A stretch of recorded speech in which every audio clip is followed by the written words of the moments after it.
Picture this. You are running. Not jogging, not trotting along a sidewalk with headphones in, actually running, flat out at 55 kilometers per hour across an open plain with the wind tearing past you and nothing in any direction but grass and sky and the thunder of hooves hitting the earth. You are powerful, you are fast, you are built for exactly this, and for a few seconds, everything about your existence makes perfect sense. Then a human shows up, and everything changes forever. So today we are going back, all the way back, to understand why one of the most magnificent animals to ever live on this planet spent most of its existence on the edge of everything.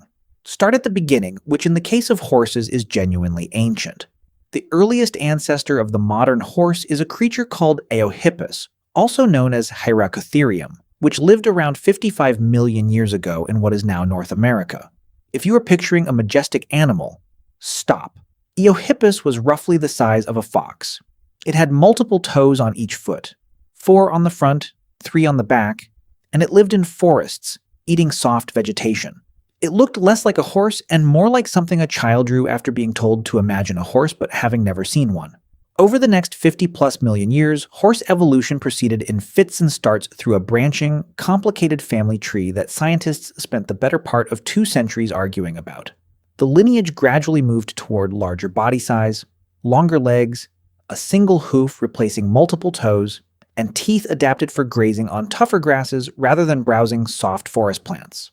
This shift from forest browser to open plain grazer is one of the defining stories of horse evolution, and it came with enormous consequences. Open plains are not safe. They are exposed. There is nowhere to hide.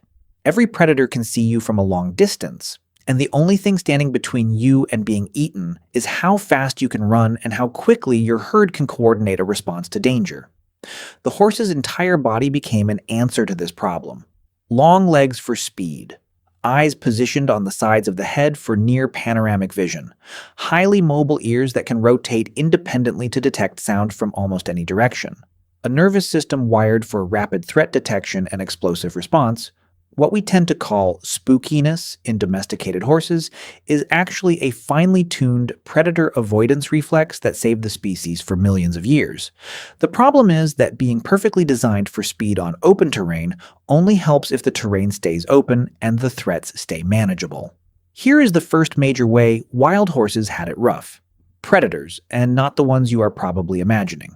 Modern horses in North America deal primarily with mountain lions and wolves as their main large predators, and both are serious threats. But ancient horses faced a predator lineup that was significantly more alarming. The Pleistocene epoch, which lasted from about 2.6 million years ago until around 11,700 years ago, was stocked with animals that make today's predator community look politely restrained. American lions, which were larger than modern African lions, ranged across North America. Saber-toothed cats, specifically Smilodon, were built to take down large prey with stabbing canine teeth that could reach 28 centimeters in length. Short-faced bears, the largest terrestrial mammalian carnivores of the Pleistocene, were fast runners despite their bulk and capable of pursuing prey over open ground. Dire wolves hunted in packs. American cheetahs existed, and were fast enough to chase down horses at full sprint. That is not a predator community. That is a gauntlet. Wild horses survived this by doing what prey animals do under extreme predator pressure.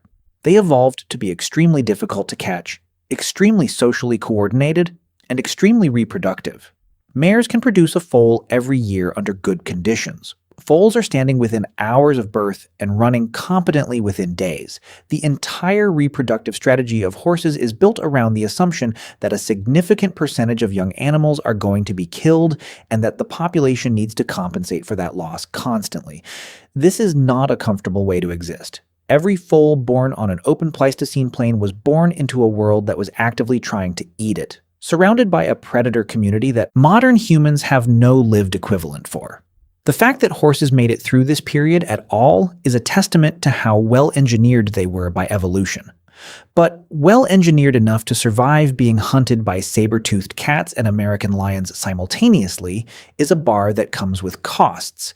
Then the climate moved, and things got considerably worse before they could get better.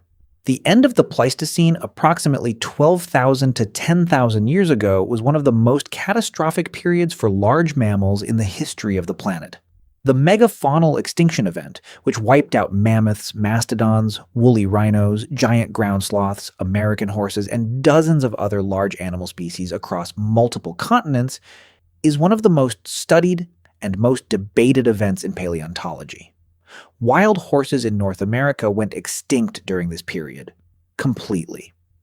The continent that horse evolution had called home for 55 million years lost every single member of the horse family. The reasons are still debated, with two main camps arguing over the primary cause. Climate change at the end of the last ice age, which transformed grassland ecosystems that horses depended on, versus human hunting pressure from the first people to arrive in the Americas, who encountered megafauna with no fear of humans and could hunt them with devastating efficiency. Most current evidence suggests both factors combined, with the interaction between them being more destructive than either would have been alone. Habitat disruption from climate change stressed animal populations. Human hunters arrived and applied additional mortality pressure that tipped already stressed populations into collapse. The result was the erasure of horses from North America for roughly 10,000 years. That detail is important and often misunderstood. When Spanish conquistadors brought horses back to the Americas in the 16th century, they were not introducing a foreign animal to a new continent. They were returning a family of animals to the land where that family had originated and evolved. The horses that became the American Mustang were going home, in a biological sense, after a 10,000-year absence. But before we get to that chapter, which is its own complicated story, we need to stay in the Old World for a while. Because while American horses went extinct, Eurasian horse populations survived, and then encountered something arguably more transformative than any predator they had ever faced. Horses survived in Eurasia and parts of Asia through the Pleistocene extinction event, though their populations were reduced and their range contracted. By the time human civilizations were developing in earnest, around 6,000 to 5,500 years ago, wild horse populations existed across the Eurasian steppe, the vast grassland corridor stretching from Eastern Europe through Central Asia, and then humans domesticated them. The exact location and date of horse domestication is still being refined by researchers, but current genetic and archaeological evidence points strongly toward the Pontic-Caspian steppe, the region spanning parts of modern Ukraine, Russia, and Kazakhstan, as the origin point, with domestication occurring approximately 5,500 years ago. The Botai culture of what is now northern Kazakhstan has been proposed as an early domestication center, though more recent research has complicated that picture by suggesting Botai horses may represent a separate domestication event that did not contribute to the lineage of modern domestic horses. What is clear is that once domestication happened, it spread fast, and its impact on wild horse populations was enormous. Here is the thing about domestication that tends to get glossed over in the triumphant narrative of human-horse partnership. From the wild horse perspective, domestication was not a collaboration. It was a capture. Horses were rounded up, separated from their herds, restrained, broken to human control through methods that varied from patient conditioning to outright violence, and pressed into service-hauling things and carrying people across landscapes at human direction. The wild horse's response to this situation was, entirely reasonably, terror, because horses are prey animals with nervous systems calibrated to treat any unfamiliar restraint as the potential beginning of being eaten. The process of overriding that response enough to make a horse useful to humans took time, effort, and in many historical periods involved treatment that modern horse welfare standards would categorize straightforwardly as abuse. But domestication also had a second, less discussed effect. It was terrible for the wild horses that were not domesticated. As human populations expanded and agricultural land use spread across Eurasia, wild horse habitat shrank. The open steppes that had been horse territory for millennia were converted to farmland, grazed by livestock, and fragmented by human settlement.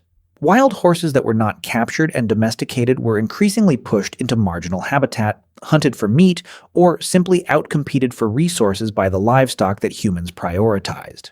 The tarpan, the wild horse of European steppes and forests, is the clearest example of this trajectory.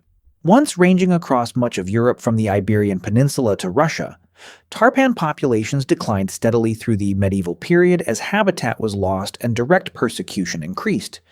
They were hunted as competition for livestock grazing, hunted for food, and captured in large numbers to provide mares for crossbreeding with domestic stallions, a practice that diluted wild bloodlines while reducing wild population size simultaneously.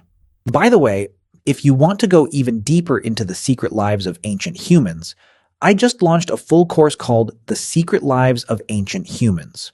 10 modules, 3+ hours of content covering everything we never talk about on YouTube. What they feared, how they communicated, what hunted them, and much more. Plus an exclusive PDF guide included. Link in the description. See you inside.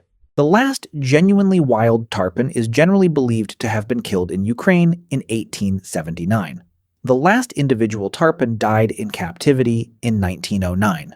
A species that had roamed the European steppes for thousands of years was gone within the span of a human lifetime, accelerated by the particular combination of habitat loss, active hunting, and genetic dilution through crossbreeding that characterized the final century of their existence. What exists today under the name tarpan, or heck horse, is a breed developed in the 20th century by German zoologists attempting to backbreed domestic horses toward tarpan characteristics. The animals look superficially similar to historical descriptions and artwork of tarpans. They are not tarpans. The original is irretrievably gone. The Przewalski horse, pronounced roughly Przewalski, which is not how most English speakers attempt it on their first try, is often described as the last truly wild horse, and that description is both accurate and more complicated than it sounds. Przewalski horses are native to the steppes of Central Asia and were first formally described to Western science by Russian geographer Nikolai Przewalski in the 1870s, which is how they got their difficult name. Unlike domesticated horses, which have 64 chromosomes, Przewalski horses have 66. They have never been domesticated. Their lineage separated from the ancestors of domestic horses somewhere between 40,000 and 500,000 years ago, depending on which genetic analysis you consult, and they have been distinct ever since. By the late 19th and early 20th centuries, Przewalski horse populations in the wild were in catastrophic decline. Hunting, competition with livestock for grazing, and loss of habitat to agriculture pushed wild populations to the brink. Between the 1950s and 1960s, the last confirmed wild Przewalski horses were seen on the Dzungarian steppe of Mongolia and China. The species survived only because of captive breeding programs, primarily in European zoos, that maintained a population through the mid-20th century. At the lowest point, the entire surviving Przewalski horse population consisted of fewer than 15 individuals. The genetic bottleneck from this near extinction is still visible in modern Przewalski horses, which show relatively low genetic diversity as a result. Reintroduction efforts began in the 1990s, primarily in Mongolia's Hustai National Park and in the Chernobyl exclusion zone in Ukraine, where the absence of human activity created conditions that turned out to be surprisingly suitable for wild horse populations. The Chernobyl horses are particularly striking as a story. Animals thriving in a landscape made uninhabitable for humans, the radioactive exclusion zone becoming a kind of accidental wildlife sanctuary. Current Przewalski horse populations are estimated at over 2,000 individuals, with more than 400 living wild or semi-wild in reintroduction sites. This is a conservation success story, by any measure, rescued from the absolute edge of extinction. But it is a fragile success, maintained by ongoing human management, careful genetic monitoring, and the existence of land where the horses are actively protected. Left without those supports, the pressures that drove them to extinction the first time remain largely in place. Now go back to the Americas, because the story of horses returning to North America after their 10,000-year absence is one of the most dramatic wildlife chapters on the continent. Spanish colonizers arriving in the Americas beginning in the late 15th century brought horses with them. Some of these horses escaped, were released, or were captured by indigenous peoples and introduced into wild or semi-wild populations. Over the following centuries, feral horse populations spread across the American West, eventually numbering in the millions by some estimates. These animals, descendants of Spanish stock with various additions from later domestic breeds, became what we now call mustangs. The word mustang comes from the Spanish mestengo, roughly meaning stray or ownerless. And for a significant period of American history, the mustang was a defining feature of the Western landscape. Indigenous nations, particularly on the Great Plains, built entire cultures around the horse. The Comanche became arguably the finest light cavalry the world had seen, capable of riding with a skill level that gave them military dominance over other groups and significant advantages against European-American expansion for over a century. The horse transformed Plains life so completely and so quickly that later observers sometimes assumed horses had always been part of indigenous Plains culture, rather than arriving only a few centuries earlier. For the Mustangs themselves, though, the 19th and early 20th centuries brought a familiar disaster. As American settlement moved westward, the open range that sustained Mustang populations came under the same pressures that had destroyed wild horse habitat in Eurasia centuries earlier. Cattle and sheep ranchers viewed Mustangs as direct competition for grazing resources. The federal government and territorial governments organized roundups, drives, and slaughter campaigns on a scale that is difficult to fully comprehend today. During the late 19th century, millions of wild horses were killed or captured across the American West. The methods used included running horses off cliffs, shooting them at waterholes, and systematic roundups in which horses were driven for miles until they collapsed from exhaustion. The captured horses were sold for a range of purposes: cavalry remounts, agricultural work, and in enormous numbers for slaughter to produce pet food and agricultural fertilizer. By the mid-20th century, Mustang populations that had numbered in the millions had been reduced to somewhere between 17,000 and 25,000 animals. The techniques used in roundups had evolved to include aircraft, which were used to chase horses across terrain for distances that caused injury, exhaustion, and death, and which terrified animals in ways that those who witnessed these operations consistently described as brutal. A woman named Velma Johnston, who became known as Wild Horse Annie, is credited with almost single-handedly turning public opinion. After following a truck leaking horse blood to a slaughterhouse in 1950 and discovering the conditions under which Mustangs were being transported and killed, Johnston launched a campaign that relied heavily on letters from American schoolchildren to Congress. The image of children writing to protect wild horses proved politically powerful in ways that adult advocacy had not managed. And in 1971, the Wild Free-Roaming Horses and Burros Act was passed, providing federal protection for Mustangs on public lands for the first time. The act was a landmark. It was also the beginning of a management controversy that has never been resolved. Here is the problem that the 1971 Act created, or more accurately, revealed. Protected Mustang populations, without the hunting and killing that had suppressed them, began to grow. Horses reproduce efficiently under good conditions, with healthy herds capable of increasing their population by 15 to 20% per year. On public lands in the American West, where multiple competing interests, livestock grazing, wildlife habitat, recreation, mining, conservation, all share the same ground, growing Mustang populations quickly became a political flashpoint. The Bureau of Land Management, the federal agency responsible for managing Mustangs under the 1971 Act, developed a system of herd management areas, designated land where Mustang populations would be maintained, within specific population targets called appropriate management levels. When populations in a given area exceed their management level, the BLM conducts roundups, now typically using helicopters, to remove excess animals, which are then offered for adoption or held in long-term holding facilities. The system has been continuously controversial from multiple directions simultaneously. Ranching interests have consistently argued that management levels are too high and that Mustangs compete unacceptably with livestock for forage on federal lands. Horse advocates have argued that management levels are too low, that they are set to prioritize livestock interests over horses, and that helicopter roundups cause injury, psychological trauma, and death. Ecologists have debated whether horses, as a species that evolved in North America, should be considered native wildlife with ecological roles to play, or as feral livestock without the status that would afford them stronger protections.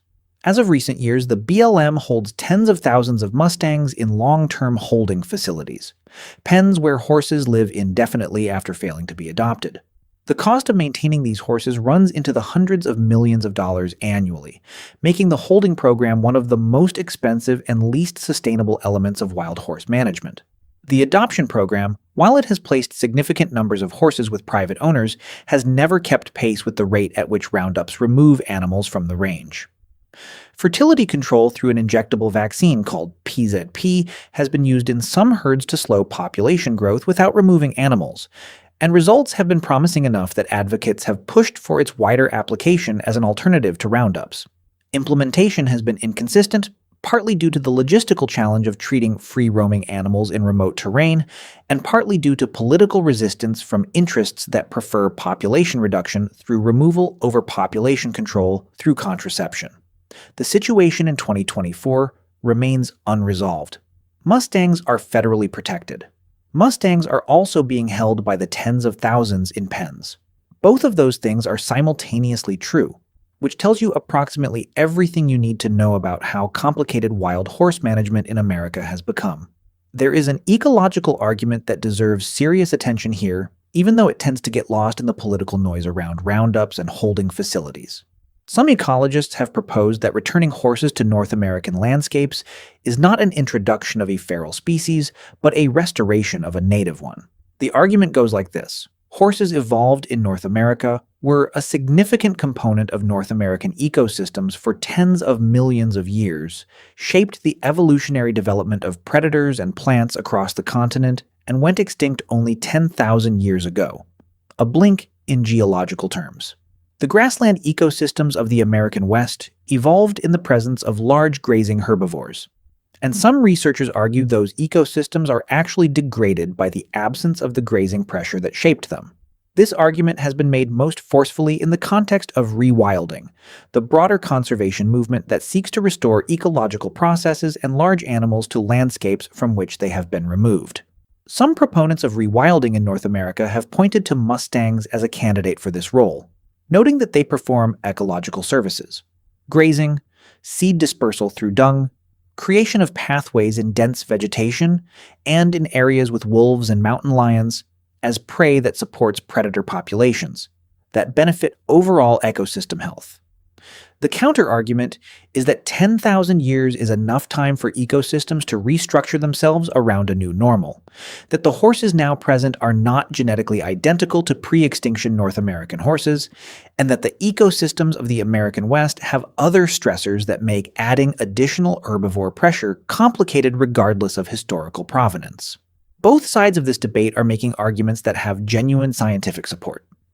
The honest position is that the ecological role of mustangs in modern Western landscapes is genuinely complex and probably varies significantly by location, by the presence or absence of other grazers, and by the specific vegetation communities involved. Here is the thread running through all of this, from Eohippus on a Eocene forest floor to the mustangs in BLM holding pens today. Wild horses have always existed at the intersection of power and vulnerability. They are large enough to be significant in any ecosystem they inhabit.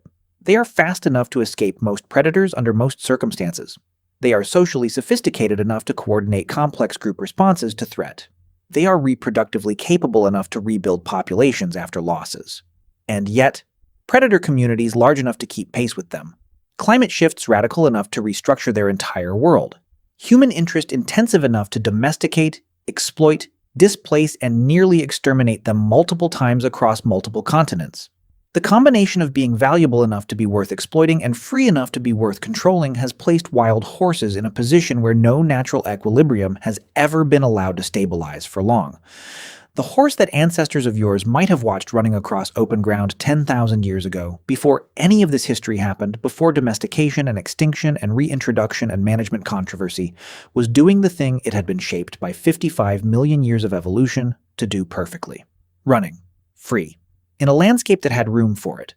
That landscape is smaller now. The running continues. In the spaces that remain. Whether those spaces stay open, whether the management systems guarding what is left hold together.